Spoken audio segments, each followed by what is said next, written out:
Chapter 7 Unrepaired by Donovan Curtis, IQ 112. The grade glowered at me off the cover sheet of my social studies paper. D-. Is that graded on a bell curve? I asked Mrs. Shapiro.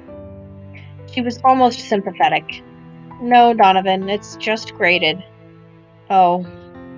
I wasn't normally grade obsessed, but this really threw me. The thing is, I had no chance with the kind of math and science they taught in this place. If I was going to have any prayer at all of hacking it in the academy, I'd have to rock subjects like English and social studies. That's why I was so shocked about the D-. I'd worked really hard on this paper. Maybe I hadn't aced it by gifted standards, but I'd figured I'd get at least a B. I would have settled for a C. The teacher sighed. Is there anything you want to tell me? Is something wrong? Something was wrong, all right. When the biggest effort I'd put into a school project since kindergarten pulled a D-, yes, it was pretty fair to say that something was wrong. She interpreted my silence as an invitation to probe further. At home, perhaps? Well, it's just that I have ADD. That was pure blind inspiration. Sanderson had ADD, and occasionally he got cut a little extra slack because of it. Mrs. Shapiro's expression softened immediately. Why didn't you say so? Guess I was too distracted by other things. She looked a little suspicious, so I added, I really wanted to make it on my own. ADD doesn't sound very gifted. That's nonsense, she reassured me. You'd be astounded how often giftedness is accompanied by some sort of learning disability. She handed the paper back to me. Why don't you work on this for another week? I didn't like the sound of that. Well, and we'll see what we can do about raising your grade.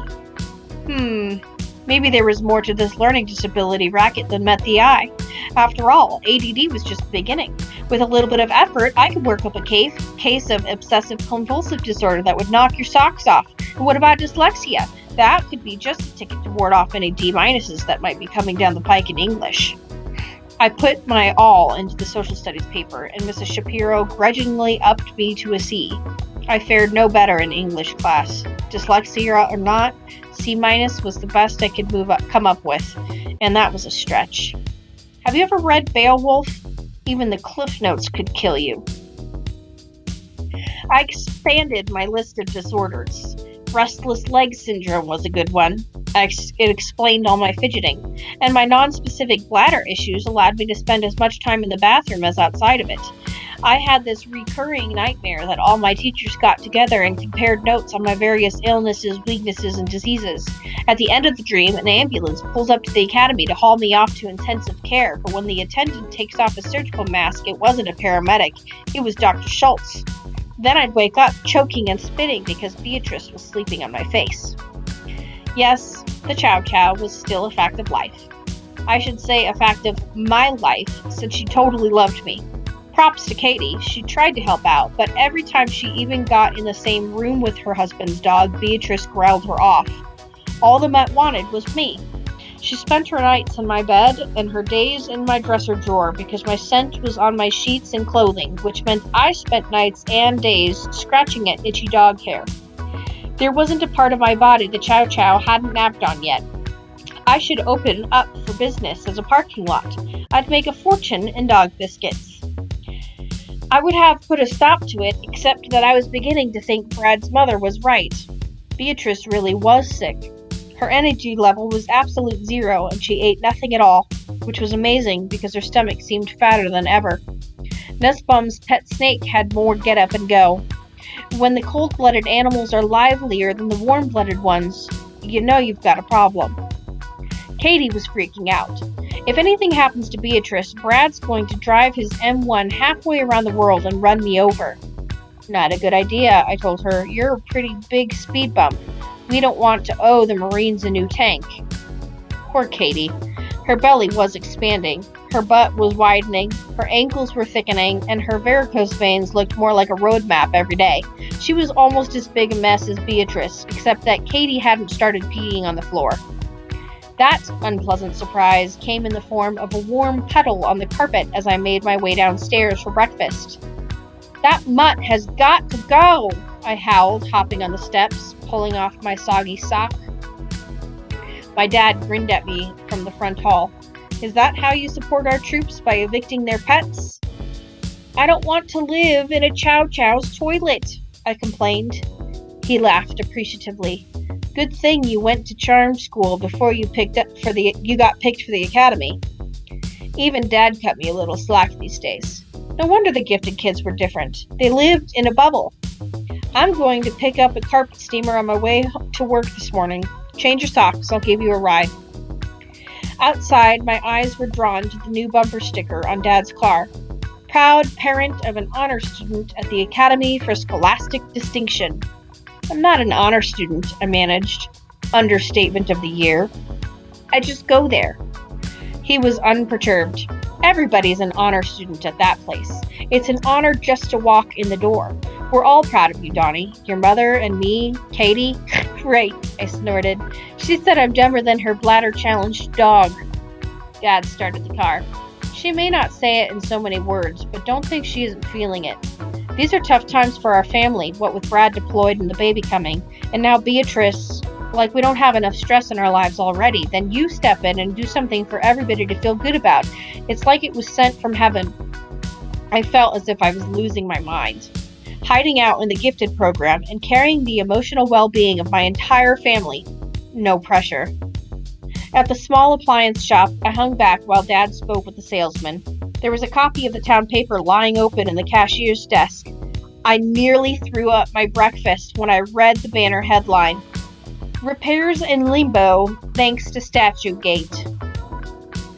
Physical education classes at Hardcastle Middle and high schools are being held outdoors despite the frigid winter temperatures. The glass double doors of the athletic facility are still boarded shut, and 25% of the floor is badly damaged. The school district is ready to roll on the repairs. A contract has been hired. So what's the holdup? The Parthenon Insurance Group is refusing to pay, arguing that the damage was caused by engineering negligence in the statue of Atlas, a portion of which rolled down the hill and smashed into the building. The offending object, Atlas's globe of the world and heavens, all 400 pounds of it, was affixed by a single bolt, which corroded over the years. This design flaw, Parthenon argues, is the responsibility of the statue's manufacturer. However, Classical Bronze Foundries Incorporated went bankrupt in 1998, leaving the school high and dry. The Hardcastle School District has filed suit against Parthenon, but the case is likely to drag on for years, according to Superintendent Alonzo Schultz. In the meantime, the physical education program is out in the cold. All varsity basketball home games have to be relocated, and even the middle school's annual Valentine Day dance will take place elsewhere. Dr. Schultz holds out little hope for an early resolution unless he can track down a person of interest in the case. Yikes! If the insurance company stiffed the school district, would this person of interest have to pick up the tab? It wasn't my fault Schultz cheaped out and bought a bum statue from a company that went bankrupt. Classical Bronze Foundries probably tried to save a few bucks on bolts and had to pay it all back 100 times over in lawsuits. But I'll bet our superintendent was the only genius who put his Atlas on the top of the hill overlooking a breakable gym. With a sinking heart, I watched Dad haggling with the salesman, trying to save every penny. We weren't poor, but money was tight, especially with an extra mouth to feed, Katie, and a baby on the way. The one good thing about Beatrice's hunger strike was that we weren't blowing a fortune on dog food. There was no way we could afford to fix a busted gym. It didn't take Noah Euclid or Abigail Lee to do that math. I got to the academy earlier than usual, which gave me some much-needed extra time to work on my science project. Abigail's was entitled The Abiotic Synthesis of Organic Compounds. Chloe's had something to do with wave-particle duality of light, whatever that is. Noah's, the Euclid constant, was this number he developed that supposedly explained the expansion of the universe in the first few seconds following the Big Bang. Mine was called Chow Chow's, a special breed. Obviously, it wasn't as impressive as the others, but I was really slaving over it. My plan was this. I was never going to outscience the academy kids, but I could give it a personal touch. Hey, if I was stuck being hospice nurse to a dying dog, at least I should get a project out of it. I had photographs, the sound recordings of barking, and microscopic slides of fur and drool samples. If I loaded up enough stuff, Mr. Holman would have to give me a decent grade on sheer volume. And if he turned out to be a dog lover, I'd be golden. I stashed my coat in my locker, which was still basically empty.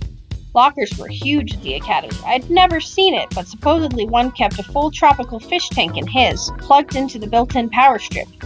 Unlike Hardcastle Middle with its no phones during school hours rules, the academy encouraged its gifted students to have laptops and smartphones charged up and available at all times. You never know when the research bug might hit, Mr. Osborne was fond of saying. It made me smile that Noah, apex of the IQ pyramid, now used his BlackBerry purely for watching YouTube. The robotics lab was deserted when I got there. "Hey, Tin Man," I said, greeting him in a low voice, bestowing a very gentle high five on one of the lifting forks. Call me crazy, but it sort of pleased me that the robot had a name, thanks to me. Just like it pleased me that I was now Tin Man's first string driver for the robotics meeting.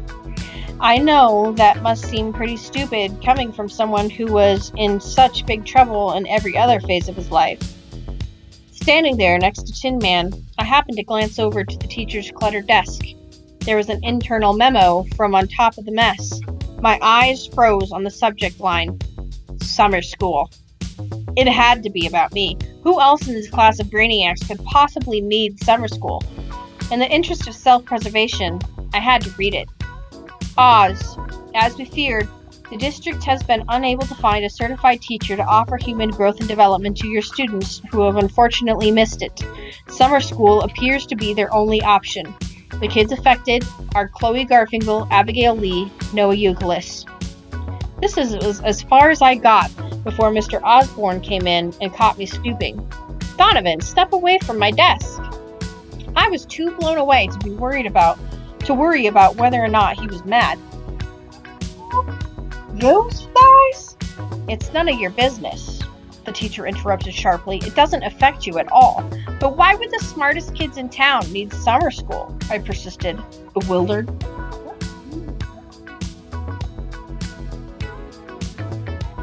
"It's a health course required by the state," he explained wearily. "You took it last year in 7th grade.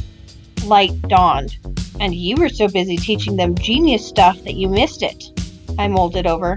"That's on you, not them." He looked like I'd slapped him. "I know. I would have bet money that I had absolutely nothing in common with my gifted classmates, but here they were, just like me, getting jerked around because the school district had messed up. I was on the hook for the damage caused by Schultz's defective statue. They were on the hook for a required course nobody remembered they needed, and the cost was going to be 1 summer.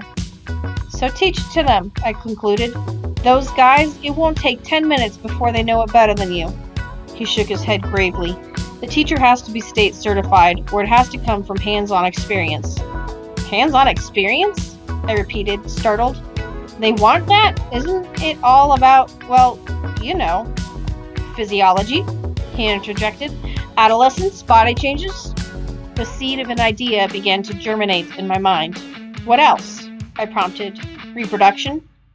Katie folded, her arms atop her big belly. "You're out of your mind," she told me. "I always knew you were crazy, but this is proof positive."